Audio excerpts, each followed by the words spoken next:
Ce matin, j'aimerais décliner avec vous la vie chrétienne normale à partir de ces trois termes, trois mots-clés, trois aspects de la vie chrétienne, la vision, l'action et la bénédiction.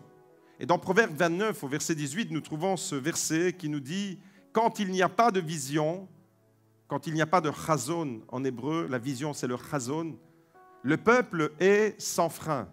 Quand il n'y a pas de vision qui est communiquée, quand il n'y a pas de révélation qui est communiquée, le peuple est dans le désordre, le peuple vit dans le désordre. Heureux celui qui observe ta Torah, heureux celui qui observe ta parole. » Alors voyez-vous, dans l'ordre, c'est d'abord la vision, Dieu communique sa vision, ensuite l'action, et enfin la bénédiction. Et ce sont les trois mots sur lesquels j'aimerais m'entretenir avec vous. Vision, action et bénédiction. Alors il faut que la vision devienne une réalité. Ça, c'est une nécessité. Et pour qu'elle devienne réalité, ça commence par un rêve. Quelqu'un a écrit cette phrase que j'ai trouvée géniale. Un rêve écrit avec une date devient un objectif. Tant que nous avons un rêve, ça reste un rêve. Mais dès qu'à ce rêve, nous écrivons une date, ça devient un objectif. Et un objectif décomposé en plusieurs étapes devient un plan. Un plan soutenu par des actions devient une réalité. Et la Bible nous apprend que chaque fois que Dieu a voulu manifester sa bénédiction dans la vie d'un homme, d'une femme, il a d'abord révélé sa vision, ensuite il a déployé un plan d'action afin que sa bénédiction puisse se manifester et devenir une réalité. Alors aujourd'hui, j'espère que votre vie et que vous faites de votre vie un rêve, mais pour que ce rêve devienne réalité, alors, fixez-vous des objectifs. Et la parole de Dieu nous fixe des objectifs que je vous invite à découvrir ce matin. Je crois que la vision, et il sera question de vision, d'action et de bénédiction tout au long de ce message, je crois que la vision est fondamentale pour l'homme. Mais je crois en même temps que la vision représente le problème majeur de l'humanité. Savez-vous pourquoi la vision est à la fois fondamentale et tellement capitale? Nous avons besoin de cette vision, mais en même temps, la vision représente un problème majeur. Et le problème, c'est le suivant, c'est que l'homme voit ce qu'il ne devrait pas voir et il ne voit pas ce qu'il devrait voir. Voilà le problème lié à la vision. Nous voyons ce que nous ne devrions pas voir et nous ne voyons pas ce que nous devrions voir. Par exemple, quand Jésus est mort sur la croix, vous imaginez la scène, on est à Jérusalem, il y a le Golgotha, le lieu où il a été crucifié, le lieu où Jésus a offert sa vie. Lorsque Jésus est mort sur la croix, les hommes qui étaient là, tous les passants, tous ceux qui voyaient, qui avaient cette vision du crucifié, que voyaient-ils? La plupart des hommes qui étaient là voyaient un corps meurtri, sans vie, qui agonisait, synonyme d'un échec, synonyme d'une défaite. Jésus, pour ceux qui le voyaient, avait manqué à sa mission. Il avait fini sa course sur une croix. C'était donc pour la majorité des personnes qui étaient là présents, ils voyaient la mort. C'est la mort qu'ils voyaient. Alors que Dieu, lui, voyait la vie. En voyant le sacrifice de son Fils Jésus, le regard, la vision de Dieu est totalement différente de notre vision. Et nous avons besoin d'être imprégnés de la vision de Dieu. Les hommes voyaient la mort, Dieu voyait la vie, il voyait la victoire. Les hommes voyaient la défaite d'un homme qu'ils considéraient comme un guérisseur, comme quelqu'un qui voulait révolutionner la société. Et pour les hommes, quand ils ont vu Jésus mort sur la croix, ils se sont dit, c'est un échec. D'ailleurs, les disciples d'Emmaüs ont vu les choses sous cet angle-là. Ils pensaient qu'il avait échoué à sa mission. Alors que la vision de Dieu est toute différente. Dieu, lui, le Père, voyait à travers le sacrifice de son Fils la victoire suprême, l'espérance pour l'humanité qu'il venait de sauver. La plupart des gens autour de la croix ce jour-là ne voyaient qu'un crucifié parmi d'autres, mais dans le tas, là, parmi tous ceux qui étaient là, Et imaginez que nous sommes là, devant cette croix et devant Jésus, qui rend le souffle, l'esprit, qui dit « Père, pardonne-leur, car ils ne savent ce qu'ils font ». Dans le tas, un soldat romain a vu et reconnu que c'était le Fils de Dieu. Nous lisons ça dans Marc chapitre 15, au verset 39. Cet homme était parmi les autres, mais lui a une autre vision. Lui, il voit la réalité spirituelle qui est en train de se jouer. Le centurion nous dit, Marc chapitre 15, verset 39, le centurion qui se tenait en face de Jésus, voyant qu'il avait expiré de la sorte. Faites bien attention à tous les verbes aujourd'hui, parce qu'il sera question de vision. Cet homme, la Bible nous dit qu'il voit, voyant qu'il avait expiré de la sorte, dit, cet homme était vraiment le Fils de Dieu. La vision et la manière de voir, de comprendre de cet homme étaient manifestement différentes par rapport aux autres. Cet homme va voir dans le monde invisible ce qui se passe, l'enjeu de la mort de Jésus. À la manière dont il voit Jésus mourir, il comprend qui il est. Il entre dans la vision de Dieu. Pour les autres, c'était seulement un homme, un cadavre. Jésus était là, suspendu sur la croix, au milieu de deux malfaiteurs. Et les crucifixions, il y en avait dans le monde de l'Antiquité. Jésus, un crucifié parmi d'autres. Mais lorsque nous voyons avec les yeux de Dieu, lorsque nous voyons avec l'Esprit de Dieu, nous entrons dans la vision de Dieu. Cet homme, ce centurion romain, vous avez compris, il avait une toute autre vision. Et si vous lisez attentivement la Bible, la parole de Dieu, vous allez comprendre combien la vision est fondamentale pour l'homme et pour la femme. Alors j'aimerais attirer votre attention sur quelques détails ce matin. Quelques détails qui sont liés à la vision. Et la vision, la manière avec laquelle nous regardons. En Genèse chapitre 3, au verset 6, il est écrit, c'est le récit qui nous plonge dans le jardin de l'Éden. La femme, Ève en l'occurrence, vit que l'arbre était bon à manger. Remarquez le verbe, c'est encore le verbe voir. Elle voit que l'arbre est bon à manger, il est agréable à la vue. Encore une fois, c'est associé à l'organe sensoriel de voir. Elle voit que l'arbre est bon à manger, il est agréable à regarder, il est agréable à la vue et propre à donner du discernement. Elle prit de son fruit et en mangea, et elle en donna à son mari qui était avec elle et en mangea. Voyez-vous, le détail dans ce texte, c'est que le péché d'Ève et d'Adam a une relation directe et immédiate avec la vision. Le péché tel qu'il nous est décrit au début de l'humanité est associé à la manière de regarder, à la manière de voir. Elle voit cet arbre et elle décide qu'il est bon à manger. Elle voit cet arbre et ce fruit qui est agréable à la vue. La manière de voir de cette femme, de la première femme, a conduit l'humanité dans le péché. Il voit ce qu'il ne devait pas voir et il ne voit pas ce qu'il devait voir. Tout de suite après ce drame, cette catastrophe dans le jardin d'Éden, la Bible nous mentionne, nous relate la toute première description de l'homme et de la femme. Et là aussi, la toute première description de l'homme et de la femme a une relation directe avec la vision. On découvre ça dans Genèse 3, verset 7. Les yeux de tous les deux s'ouvrirent. Ça, c'est la conséquence. Encore une fois, le péché et la conséquence ont une incidence directe et immédiate sur la manière de voir. Et qu'est-ce qui nous est dit? Il nous est dit que dès l'instant où le péché a frappé l'humanité, où Ève, séduite par le péché, par le fruit, s'est laissée emporter, parce qu'elle voyait et à ses yeux, c'était agréable, tout de suite après, la Bible nous dit que leurs yeux s'ouvrirent et ils prirent conscience du fait qu'ils étaient nus. Leurs yeux s'ouvrirent. Vous avez remarqué, le centurion romain devant la croix, il voit ce que les autres ne voient pas. Il voit que c'est le Fils de Dieu. Les autres ne le comprennent pas. Ève, dans le jardin d'Éden, elle voit un fruit qui est agréable à la vue, qui va la séduire, alors que pour Dieu, ce fruit a une toute autre connotation. Dieu voyait cet arbre comme potentiellement mortel dans le jardin d'Éden. Ève voyait le même arbre comme quelque chose d'agréable. Deux manières de voir la même réalité. Deux manières différentes qui vont nous amener dans des chemins différents. Alors voyez-vous le problème de la vision.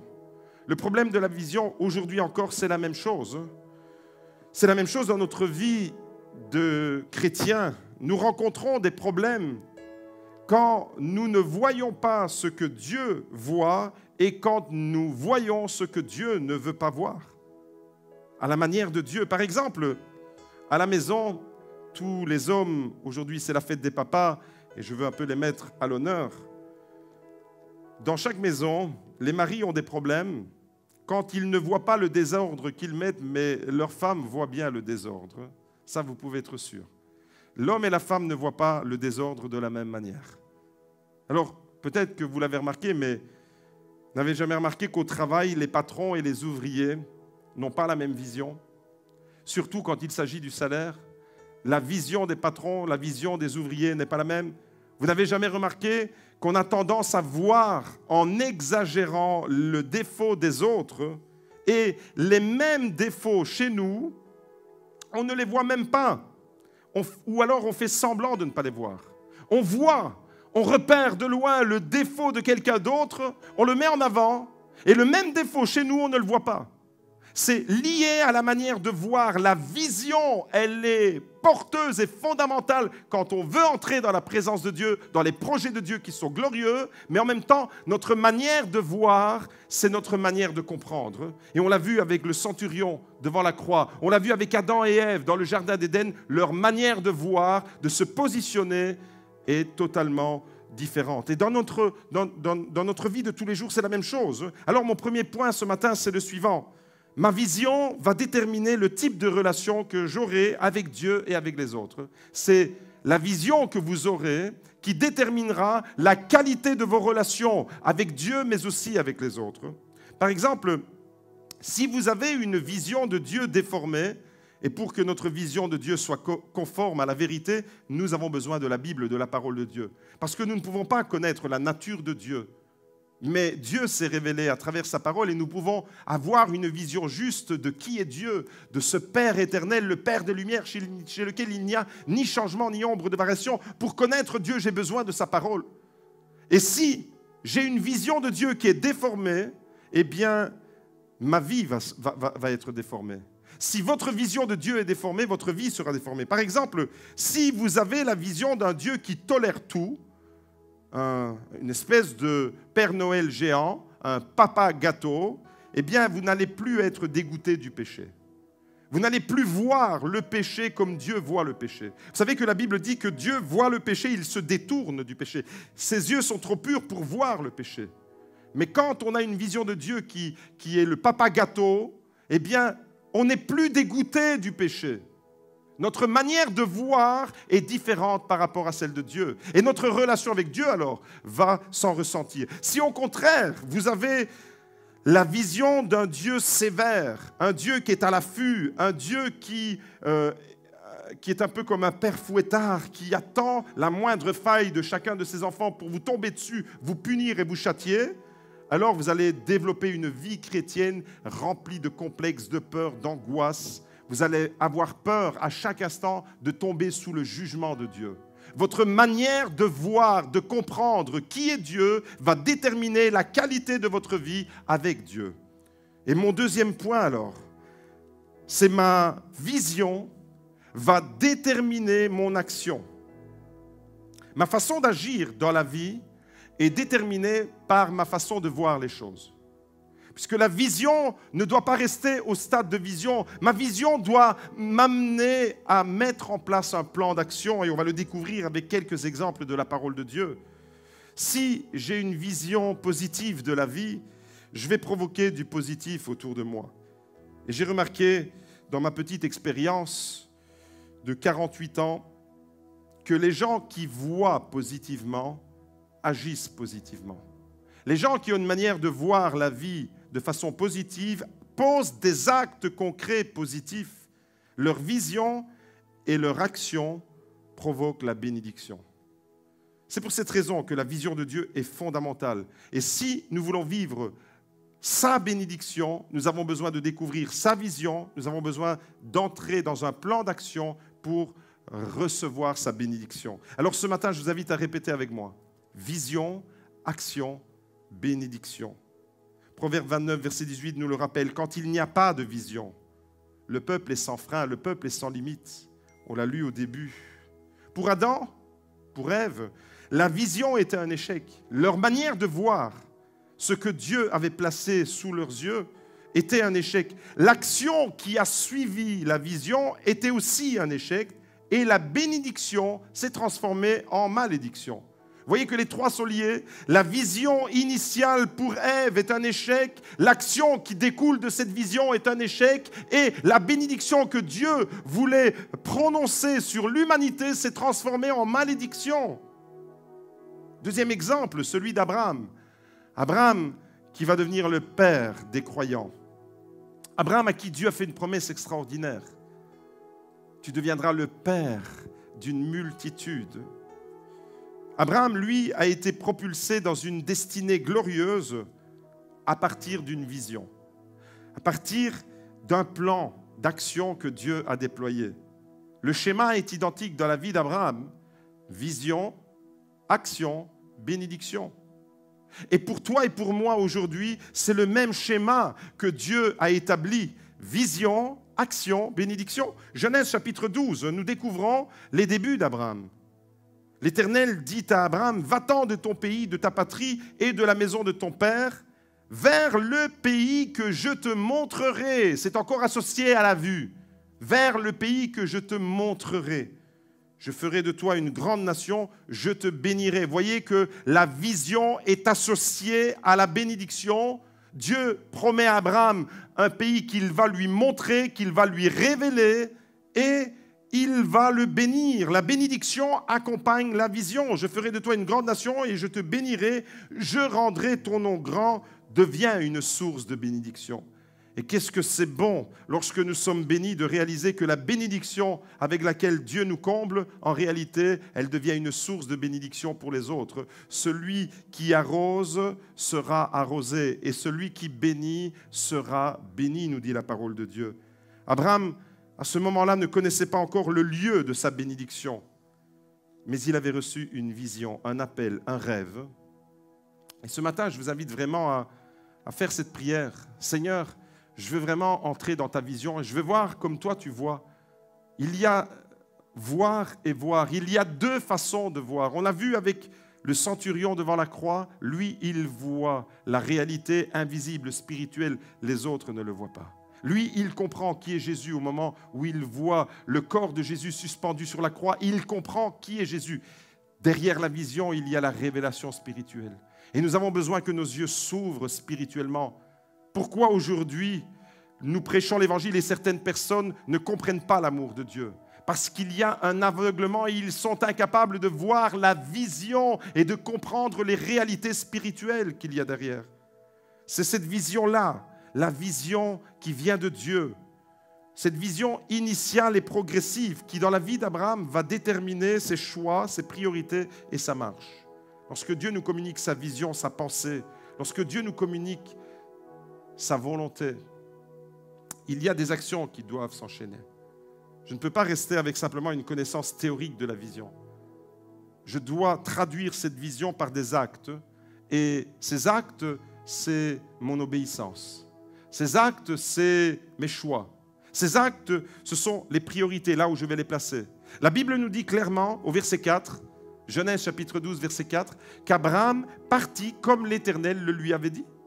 Ça, c'est l'action. Il reçoit la vision et ensuite, il y a un plan d'action. La vision est accompagnée de l'action qui va amener la bénédiction. Mes amis, Abraham est entré dans le mouvement de Dieu à partir d'une vision. La vision appelle l'action. Alors, mon frère, ma sœur, ce matin, j'aimerais te rappeler tout simplement des choses qui sont basiques et élémentaires de la parole de Dieu.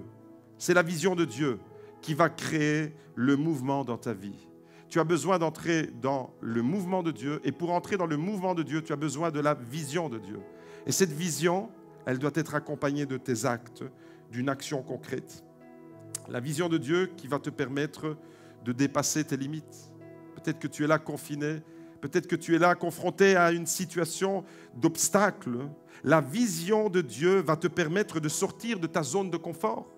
La vision de Dieu va te permettre de poser des actes, des actions dans la bonne direction, comme Abraham. Abraham, nous dit le texte, partit comme l'Éternel le lui avait dit. Dieu lui donne une vision.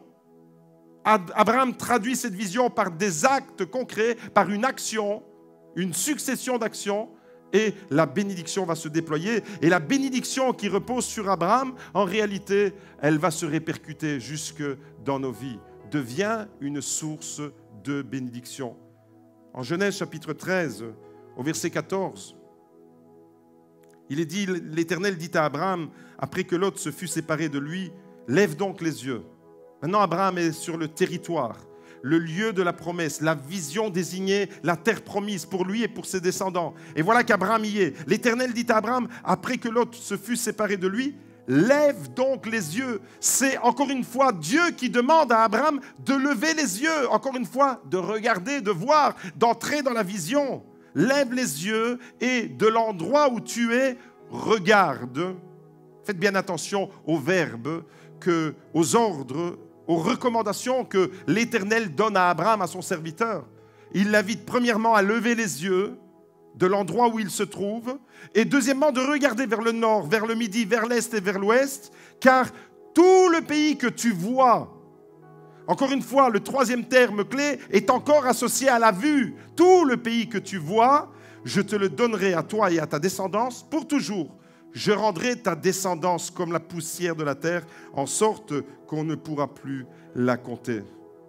Et au verset 17, lève-toi, parcours le pays de long en large, car je te le donnerai. Mes amis, là, Dieu est en train de lui dire, je traduis pour vous, je paraphrase, Dieu est en train de lui dire, là, au moment où Abraham est sur le terrain, au moment où il est sur ce pays, Dieu est en train de l'inviter à regarder, à lever les yeux, à contempler ce que Dieu veut lui donner. Dieu est en train de lui dire, vas-y, maintenant, imprègne-toi de la vision. Sois imprégné de la vision. Parcours le terrain de long en large, pas seulement de tes yeux, pas seulement regarder, pas seulement rêver. Beaucoup de chrétiens rêvent, beaucoup de chrétiens parlent de vision, mais la vision n'est jamais accompagnée d'action et ne produit jamais la bénédiction. Maintenant, Dieu est en train de lui dire, imprègne-toi de cette vision, regarde, lève les yeux, regarde vers le nord, vers le sud, vers l'est, vers l'ouest, et maintenant, lève-toi et parcours le pays. Imprègne-toi de la vision, pas seulement avec tes yeux, pas seulement regarder, pas seulement rêver, mais vis le projet de tout ton être. Tes pieds, ton corps, ton âme marchent sur le territoire, prends possession. La vision te fait prendre possession de ton héritage spirituel. La vision, quand tu entres dans la vision de Dieu, quand tu entres dans la compréhension de Dieu. Et pour ça, tu as besoin du Saint-Esprit, parce que c'est le Saint-Esprit qui peut te révéler. Ce centurion devant la croix, si l'Esprit de Dieu ne lui avait pas ouvert les yeux, il n'aurait jamais pu comprendre, en voyant Jésus mourir, qu'il était vraiment le Fils de Dieu. À la manière dont il est mort, il a compris qu'il s'agissait du Fils de Dieu. Abraham n'aurait jamais pu comprendre que c'était Dieu qui lui parlait lorsqu'il l'a envoyé vers un pays inconnu. Mais Abraham a reçu la vision. L'Esprit de Dieu l'a mis en marche. Un plan d'action s'est déployé. La bénédiction s'est répercutée sur lui et sur toute sa descendance. Vous avez compris qu'Abraham était imprégné de la vision. Et ce matin, j'aimerais vraiment vous communiquer cela. Ce matin, j'aimerais vous dire, soyez imprégnés de la vision de Dieu. Être imprégné de la vision de Dieu, c'est être imprégné des projets de Dieu. Être imprégné de la vision de Dieu, c'est être imprégné de la manière avec laquelle Dieu regarde notre humanité. Dieu a un regard sur notre humanité. Dieu a un regard sur notre actualité. Dieu a un regard sur le coronavirus. Dieu a un regard sur tout ce qui se passe au niveau racial. Dieu a un regard sur le mouvement des peuples. Il y a des situations et chacun a un regard particulier. Mais moi, ce qui m'importe, ce n'est pas ce que le journaliste tel dit de la situation. Ce qui m'importe, c'est quelle est la vision de Dieu par rapport à l'humanité. Quel est le regard que Dieu pose sur l'humanité. Quel est le regard que Dieu pose sur l'Église. Quel est le regard que Dieu pose sur ma famille. Et quelle est la vision qu'il désire que je puisse voir. Voir avec les yeux de Dieu. Lorsque Jésus est mort sur la croix, Dieu regardait à travers les yeux de Jésus. Et vous savez ce que Jésus voyait? Il voyait une foule qu'il était en train d'aimer et en train de sauver. Et aujourd'hui, Je vous invite à vraiment voir la foule qui est autour de nous avec les yeux de Jésus qui était sur la croix. Quand Jésus est mort sur la croix, il voyait lui aussi. Il voyait tous ceux qui étaient en train de le condamner, tous ceux qui l'avaient lapidé, tous ceux qui l'avaient caillassé, tous ceux qui lui avaient tiré la barbe, tous ceux qui avaient craché à son visage, tous ceux qui l'ont flagellé, il les voyait. Ils étaient là, c'était ses yeux qui le voyaient. Mais le regard de Jésus sur ces hommes et sur ces femmes, sur ceux qui étaient là devant lui, c'était un regard d'amour, un regard qui offre le pardon. Mes amis, j'aimerais vous inviter aujourd'hui, j'aimerais m'inviter moi-même à regarder les gens autour de moi avec le regard de Jésus à partir de la croix. C'est comme ça que je dois voir. Pour aimer, pour entrer dans la vision, pour que la vision devienne un plan d'action et qu'elle se manifeste dans la bénédiction, je dois voir avec les yeux de Jésus, ces yeux qui étaient là, sur la croix. Écoutez bien cette vérité. Depuis toujours, depuis les temps bibliques jusqu'à nos jours, toutes les personnes qui ont été imprégnées de la vision sont allées jusqu'au bout de leur mission. Quand vous étudiez la vie de tous ces hommes et toutes ces femmes de Dieu dans l'Écriture, tous ceux qui sont allés jusqu'au bout de leur mission, c'est parce qu'ils étaient imprégnés de leur vision. Et quand vous êtes imprégné de la vision de Dieu, quand vous êtes imprégné de la vision, c'est-à-dire de la réalité spirituelle qui est invisible à l'œil nu, quand vous êtes imprégné de la vision, c'est-à-dire de la manière avec laquelle Dieu regarde et voit, et il nous invite à regarder avec ses yeux. Il nous invite, comme il l'a fait avec Abraham, à lever nos yeux et à regarder le territoire de notre promesse. Lève-toi et regarde vers le nord, vers le sud, l'est et l'ouest. Tout le pays que tu vois, je te le donnerai à toi et à ta descendance. C'est ta bénédiction. La vision va t'amener à la bénédiction. Et Dieu t'invite ce matin à regarder, à contempler ce qu'il veut t'offrir, afin que tu puisses entrer dans ton héritage. Mais tous, Abraham comme les autres, tous les hommes qui sont allés jusqu'au bout de leur mission, pas ceux qui ont démissionné, pas ceux qui en cours de route ont chaviré, ceux qui sont allés jusqu'au bout de leur mission, c'est parce qu'ils étaient imprégnés de la vision.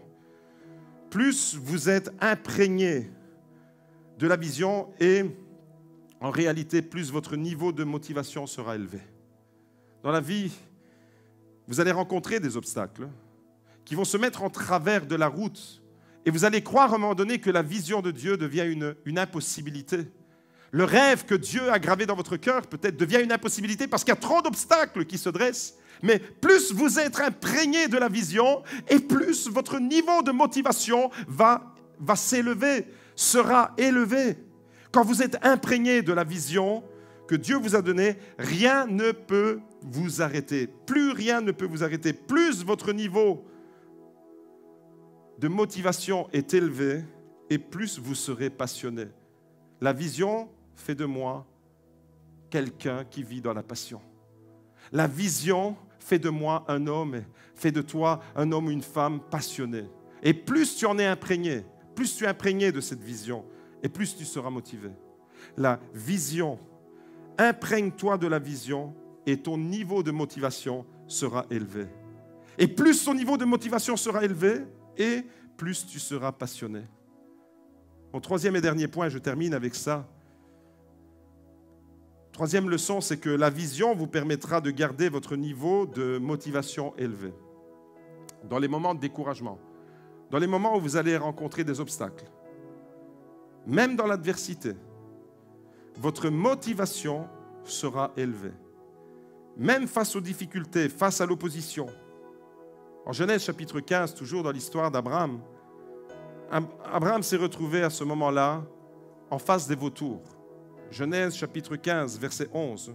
Et il nous dit que Abraham, là, face à ces vautours, a dû chasser les vautours. Les oiseaux de proie s'abattirent sur les cadavres de l'alliance et Abraham les chassa. C'est le récit qui nous parle de l'alliance que Dieu était en train de passer avec Abraham, mais il y avait des oiseaux de proie, des vautours qui venaient comme une menace pour le sacrifice. Et Abraham a dû les chasser. En réalité, Abraham a dû préserver sa vision. Les amis, ce matin, j'aimerais vous dire, s'il y a des vautours qui sont venus pour menacer le plan que Dieu avait pour la vie avec Abraham, il y aura des vautours il y aura des oiseaux de proie, il y aura des obstacles, il y aura de l'adversité pour toi et pour moi aussi. S'il y a des forces de découragement qui s'attaquent à vous, parce que c'est de cela qu'il s'agit, ça veut dire alors que vous avez une vision glorieuse à préserver, comme Abraham qui a dû préserver sa vision. Si vous avez une vision, une mission, soyez certains, automatiquement, vous allez rencontrer de l'adversité, de l'incrédulité et des personnes qui ont un véritable don pour décourager les autres. Moi, je ne le lis pas dans la Bible, ce don spirituel du découragement, mais visiblement, il y a des personnes qui ont un don spécial, le don du découragement. Des spécialistes du découragement. Vous savez, tous ceux qui vous disent « ça ne sert à rien ce que tu fais, mais pourquoi est-ce que tu t'investis comme ça pour l'Église? Pourquoi est-ce que tu t'investis comme ça pour ton Dieu ?» Toutes ces voix, toutes ces paroles que vous pouvez entendre qui deviennent comme des vautours. Des vautours que vous devez chasser, comme Abraham a chassé ces vautours qui allaient le mettre en danger. Et plus vous allez être imprégné de la vision que Dieu nous donne. Et il est important dans ce moment où nous sommes privés de rassemblement, il est important de se rattacher à la vision de Dieu. Il est important pour ne pas nous laisser emporter à la dérive, parce que le manque de rassemblement nous expose à un danger en tant qu'Église. Le manque de rassemblement nous expose au danger de l'éclatement. S'il vous plaît, restez fidèles, restez ancrés dans la vision de Dieu. Et la vision de Dieu, c'est que nous soyons le peuple de Dieu, même si en ce moment nous sommes encore privés de rassemblement, restons unis dans la vision et que cette vision devienne un plan d'action afin que la bénédiction soit sur nous et sur les autres et que nous continuions, comme Abraham, à être une source de bénédiction pour les autres. Mes amis, j'aimerais vous dire que plus nous serons imprégnés de la vision et plus notre motivation sera élevée. Je discutais avec Michel juste au début du culte quand il est arrivé.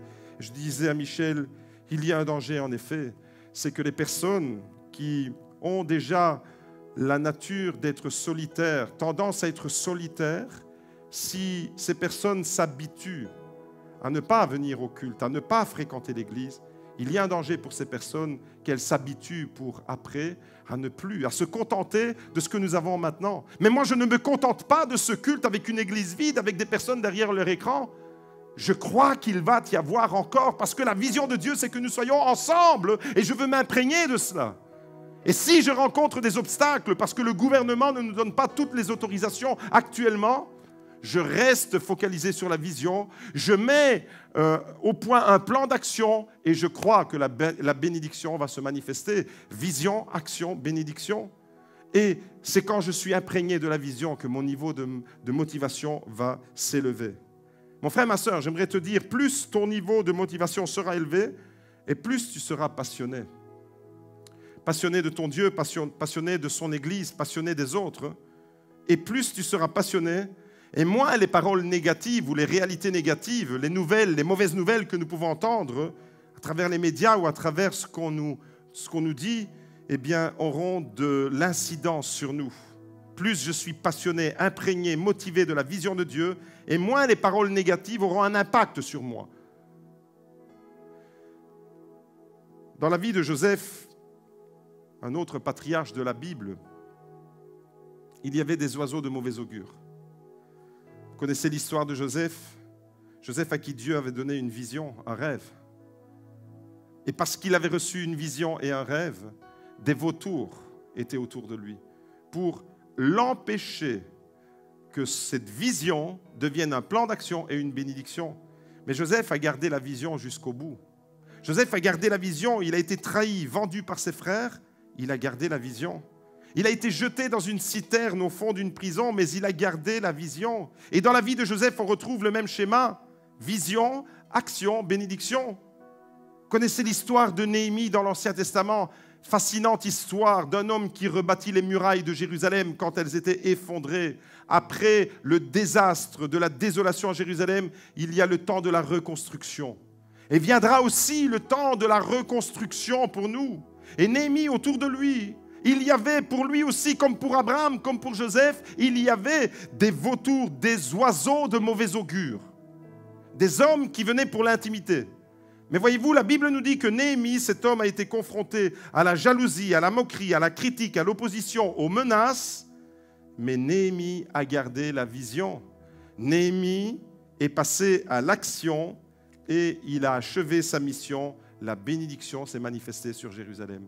La vision de Néhémie est devenue un plan d'action. Concrètement, il a retroussé ses manches. Concrètement, il est allé voir l'état des lieux. Concrètement, il a déployé un plan d'action et la vision plus le plan d'action devient une bénédiction. La ville de Jérusalem va être rebâtie. Mes amis, j'aimerais vous dire ce matin, restons imprégnés de la vision du GLC Beaudour, cette famille que nous représentons, et ne permettons pas aux circonstances actuelles. Nous sommes entrés dans la 14e semaine de privation d'une vie d'église normale. On nous donne des autorisations, mais les restrictions sont tellement élevées que c'est pratiquement impossible d'organiser des rassemblements dans cette maison. Mais gardons cette vision, soyons imprégnés de l'appel que nous avons reçu pour faire partie de la famille de Dieu ici au GLC Beaudour. Cette vision ne doit pas rester un rêve, un vœu pieux. Cette vision doit s'accompagner d'un plan d'action. Et je bénis Dieu. Et je bénis mes frères et mes sœurs qui, pendant ce temps de confinement, pendant ce temps de pandémie, pendant ce temps où nous avons été privés les uns des autres, ont continué à être une source de bénédiction et d'encouragement pour les autres. Du fond du cœur, je vous dis merci. Parce que j'ai vu que l'Église gardait sa cohérence, sa cohésion. Restons dans la vision, restons dans ce plan d'action que Dieu nous donne et recevons la bénédiction et partageons-la. Je termine avec le dernier exemple, Jésus. Autour de Jésus, il y avait aussi des oiseaux de mauvais augure. Le ministère de Jésus est imprégné de la vision du Père, le plan d'action que le Fils a déployé et la bénédiction qu'il a répercutée sur nos vies. La vision du Père, c'est une humanité qui est perdue. Il faut qu'un homme meure pour sauver l'humanité. Ça, c'était la vision du Père. Le plan d'action, c'est le Fils qui dit... Moi, Père, je vais descendre là, sur terre, et je vais mourir sur une croix pour leur offrir le pardon des péchés. Je vais les représenter devant toi. Il fallait qu'un homme parfait meure pour des coupables. Ça, c'est le plan d'action. Et la bénédiction, c'est la vie éternelle qu'il t'offre. La vie éternelle, le pardon de tes péchés, la joie et le bonheur de le connaître et de le servir aujourd'hui. Une vision, un plan d'action et une bénédiction qui est éternelle. Mes amis, j'aimerais vous dire que Jésus a gardé la vision. Il est monté sur la croix pour aller te sauver. C'est ça le plan d'action. Un jour, la Bible nous dit que Jésus était en direction d'une maison. Il allait pour guérir une petite fille de 12 ans. Ça, c'était sa vision. Il était en route vers cette maison, la maison de Jairus. Mais autour de lui, il y avait des oiseaux de mauvais augure. Des hommes et des femmes qui prononçaient des paroles négatives. On lit ça dans Marc chapitre 5 au verset 35.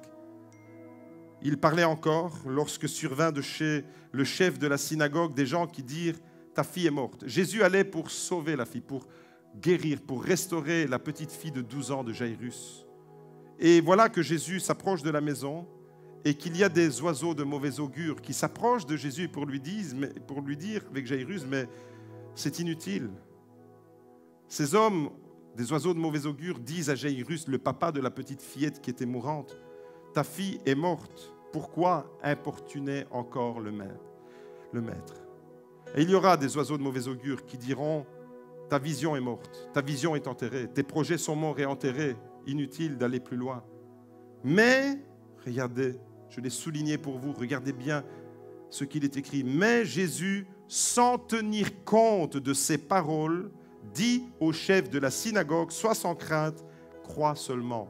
Jésus va ressusciter cette petite fille. Mon frère, ma sœur, pour voir la gloire de Dieu se manifester dans ta vie, il y a des voix discordantes que tu ne dois pas écouter, comme Jésus. Jésus ne tient pas compte des paroles de découragement. C'est comme si Jésus était en train de dire à Jairus, à ce papa, ce que vous dites là, il est en train de dire à toutes ces personnes, ces oiseaux de mauvais augure, ces vautours, comme dans l'histoire d'Abraham. C'est comme s'il était en train de leur dire, ce que vous dites ne m'intéresse même pas. Ce que vous dites ne m'atteint pas. Ce que vous dites n'affectera jamais ma vision. Vous allez entendre des des rumeurs, vous allez entendre des histoires, vous allez entendre des points de vue divergents qui risquent de vous faire détourner de la vision que Dieu vous a donnée. Mais ce matin, la parole de Dieu, la parole du Père, c'est « j'ai une vision pour toi, j'ai un plan d'action pour toi et j'ai une bénédiction pour toi ». Alors, comme Jésus, comme Néhémie, comme Joseph, comme Abraham, restons dans la vision, passons à l'action et vivons et partageons la bénédiction. Je vous invite à la prière et le groupe de louanges peut revenir. Merci Seigneur. Merci Seigneur parce que ce matin, je veux déclarer avec mes frères et sœurs que ta vision est parfaite. Toi, le Père, tu avais une vision parfaite pour nous. L'humanité était perdue, elle était condamnée, c'était l'enfer et la perdition éternelle. Ta vision, c'était qu'une humanité était perdue, il fallait un plan pour le sauver. Et voilà que Jésus, le Fils, dit « Oui, Père, je vais descendre sur terre, je vais m'abaisser et je vais mettre le plan d'action pour sauver l'humanité en œuvre. Je vais donner ma vie. » Merci Seigneur Jésus parce que tu es allé jusqu'au bout de ta vision. Ton plan d'action est parfait et la bénédiction s'est répercutée dans nos cœurs et dans nos vies. Aujourd'hui, nous pouvons jouir de la vie éternelle, du pardon de nos péchés. Alors Seigneur, ce matin, je veux que tu puisses ouvrir les yeux de mon cœur. Et je veux te dire merci Seigneur. Ouvre les yeux de mon cœur afin que je puisse voir comme toi tu vois. Ouvre les yeux de mon cœur. Mon frère, ma sœur, je t'invite à faire cette prière. Ne vois pas l'arbre comme agréable à la vue, comme Ève l'a vu. Vois l'arbre comme potentiellement dangereux. Ne regarde pas à la manière des hommes. Imprègne-toi de la vision de Dieu. Et Dieu, ce matin, te dit, lève les yeux, regarde et contemple. Il y a un champ missionnaire devant toi. Il y a une vision, il y a une action et il y a une bénédiction qui se déploie. Église GLC Beaudour, reçois la bénédiction du Dieu Tout-Puissant. Frères et sœurs d'autres communautés, que toutes les églises dans lesquelles Jésus-Christ est honoré, glorifié, soyez bénis, imprégnés de la vision, de l'action et de la bénédiction de notre Dieu. Et vous tous qui êtes encore sans église, sentez-vous à la maison avec nous, entrez dans la vision, découvrez le plan d'action et recevez la bénédiction. Ce matin, nous te disons merci Seigneur. Ce matin, je veux te dire, Seigneur, j'ai besoin de voir comme le centurion a vu. J'ai besoin de voir comme Abraham a vu. J'ai besoin de voir le territoire de ta promesse. J'ai besoin de m'en imprégner de cette vision. J'ai besoin que plus je suis imprégné de la vision, et plus mon niveau de motivation va être élevé. Et plus mon niveau de motivation va être élevé, et plus je serai passionné de toi, passionné de ton œuvre. Alors oui, Seigneur, ce matin, nous voulons le chanter. Ouvre les yeux de nos cœurs. Merci, Seigneur.